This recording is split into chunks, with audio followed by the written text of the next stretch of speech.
Hey, everybody. Welcome to Social Studies. I want to take some time this week to talk about how we get our food. And since it's almost Thanksgiving, it seems like it's a really important thing to talk about how we get our food. And so I want to start off with one of my favorite foods, especially around Thanksgiving. I don't know if you guys like it or not, but I loved canned cranberries, the stuff that falls out of the can and it looks just like the can. I love that stuff. It's one of my favorite things to eat, and especially around Thanksgiving time. And it's unique because cranberries are actually Wisconsin's state fruit. Wisconsin grows more cranberries than any other state. There's a lot of cranberries. If you drive down the interstate, a lot of times you'll see them. The cranberry bogs on the side of the interstate. They're these weird rectangular fields that sometimes they flood with water. But they grow a lot of cranberries, and Wisconsin is unique in that they grow a ton of cranberries. And I want to talk about how these cans of cranberries end up on our dinner table at Thanksgiving time. So, let's talk about this process. You guys watched some videos about it a little bit, but I want to go a little bit further into how they go from right here, how they go from the field onto our dinner table. There's a bunch of steps there. The first step is you need to grow the cranberries, obviously. You guys saw some videos about this. They grow in fields similar to this. They grow right here on these flat fields in a bog. They do not grow in water, they grow dry. And once they grow, to harvest the cranberries, they do need to flood the fields. And they do that to corral them and knock them loose. The berries are hollow, so they do float. And so then they combine them and corral them, and they put them onto trucks.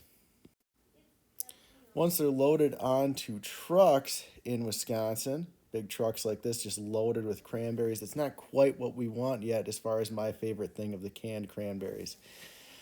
So they load them onto these trucks and they take them to one of several places.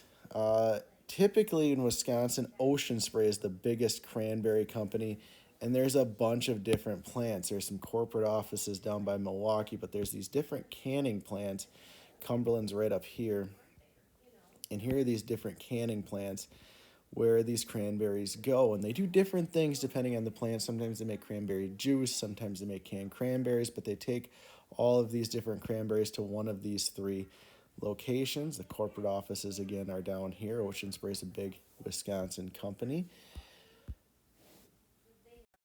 Once they come to this canning factory, they do a number of things. They wash them, they clean them, they make sure that they're ready to go. And then eventually they puree them and do all the things they need to get the favorite canned cranberry sauce that I like. And they put them into the cans. Now, from there, you might think, oh, they go straight to our grocery store and we can buy them. But that really isn't the case. It's not very economical. It doesn't make sense for them to send a few cans to every grocery store. The cost and shipping is just too high. These cans are not very expensive. You can't just pay to ship them a few at a time to each grocery store as they need them. And so instead, what most grocery stores rely on is a distribution center, right? So they go straight from the canning factory into one of these ginormous warehouses. Here's a picture of a Walmart distribution center. Walmart's a common place where you might buy cranberries. And these are all these little tiny lines here are actually semi trucks. This building is huge. And there's several of them across the state of Wisconsin. And that is where your cranberries get sent from the canning factory. They don't get sent to a grocery store, they go to a distribution center. These stores are absolutely huge.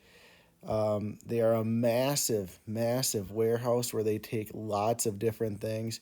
And from that store, they actually load up all kinds of different goods, whether it's cranberries or corn or any type of materials. You can see just a big box. Here's Lucky Charms and some different juices and some different coffee and all, Lysol wipes. All the things that they would send to each store comes from the distribution center. That distribution center will send it to your local Walmart. There's a bunch of distribution centers all across the state of Wisconsin. Here's the nearest one's in Menominee. That's where most of the ones that go to Rice Lake would come from. Menominee. There's also a big one in Toma. They're always along a big interstate or near a highway because, again, these things are massive. These are huge stores that ship a lot of things. This is a just giant building where they fill it full of different things. These are where they get a shipment of cans of cranberries and they send a few at a time to different stores that need them. And whether it's Walmart or Nielsen's or anything else, it comes from a distribution center. It does not come straight from the factory. The factory does not send a few cans at a time. And so from there, it gets to our grocery store and then we can eat it. So there's a very simple step. It takes a bunch of different things to get it from the farm to the canning factory to the distribution center, then to a grocery store where your family can buy it and put it on your dinner table. This is not at all different from something you're maybe more familiar with to green beans. We have a big canning factory right here in Cumberland, Seneca. They can green beans, right? This is a giant plant here. They take green beans from all across Wisconsin and Illinois. They get shipped up to Cumberland. They get put into cans. Those cans are then put in these warehouses. And over the year, you always see big semis coming and picking up from these warehouses. They're not, those semi trailers do not go to grocery stores. They actually go to distribution center. None of the things at Nielsen's comes directly from here. They do not take cans from this distribution set or from this canning factory and take it over to Nielsen's. It sounds kind of weird, even though they're like across the street from one another. Here's Nielsen's right here. All of the cans that Nielsen sells, some of them might come from here, as if they're green beans, they might come from here, but they actually go to a distribution center first. That distribution center will sell them along the way and eventually get them back to Cumberland. So these cans have these long journeys to make. And green beans go from a farm somewhere in either Wisconsin or Illinois. They then get canned here in Cumberland. They go to a distribution center to get shipped to each grocery store. And from there, your family can buy them and have them for your Thanksgiving meal. Have some nice green bean casserole or something. So some really important things to remember when we talk about how our food goes from a field to your dinner place or dinner table is there's a lot of people and businesses involved in our food. It is not just a farmer that you're buying from. There's people who can it, there's people who process it, there's people who distribute it, there's drivers every step of the way. There's a lot of people involved in your food. And when you buy a can of food, it supports all of those businesses, all of those people that touch it along the way, all those people that handle it. You're supporting the people who can it. You're supporting the people who grew it. You're supporting the people who distributed it and the drivers who took it from places to places.